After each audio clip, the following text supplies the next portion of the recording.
How to create such complex model 3D face model in SketchUp using an image. So first you have draw rectangle.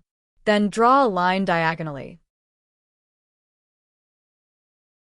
Now select entire face and use Artisan tool. Select subdivide option. Just click multiple times to divide in small faces. Now here you need to install Scale by Tool plugin, which is free. Now select all faces. Then click over this option. Then choose Height Map Image.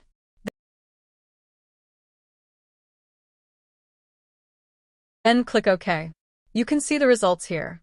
All faces is perfectly extruded. Now use JHS Power Bar plugin to smooth all edges. So guys, if you like my video, please share, like, and subscribe for interesting SketchUp modeling content. Thank you. Have fun.